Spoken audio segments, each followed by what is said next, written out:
Hello, it's Chef Vagasky here from the Culinary Institute of Charleston, and I'm going to talk to you a little bit about using a stencil for decorating a plate. So some of the mise en place that's used in this recipe is obviously what I'm going to use to stencil onto my plate, and this is twice sifted powdered cocoa and powdered sugar together. Here is my stencil. This is a very simple heart-shaped stencil that I'm going to use as a template to go onto my plate. And then I'm showing you two different style sifters that I'm using here. And these, for this particular application of this stencil, I'm going to use the smaller sifter, not the larger one. But I just want you to know that these sifters work well in this application. And then the last item that's needed on this is a tapper. Okay, you need to be able to tap with something to allow the cocoa to come out of the sifter onto your stencil carefully.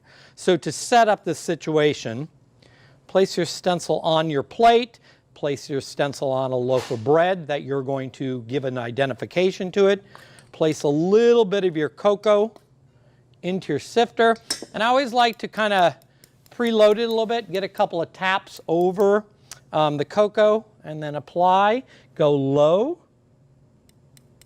and you're just going to do very gentle taps. If you try to do this with your finger, you'll end up finding you won't get clean taps with this.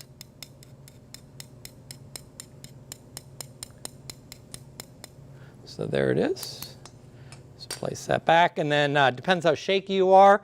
You try to remove the template without moving it, and there I did. So there is a stencil, and then I'll show you one more thing on this.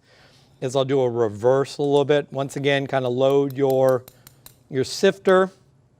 And this I'm going to stencil outside of it a little bit and show you just how you can identify by kind of boxing it in.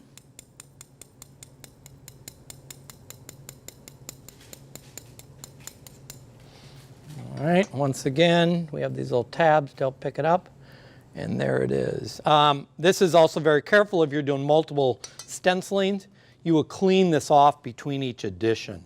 So you kind of see where you can get some different style patterns, whether you're doing it on top of a plate to garnish the plate with some fruit or pastries.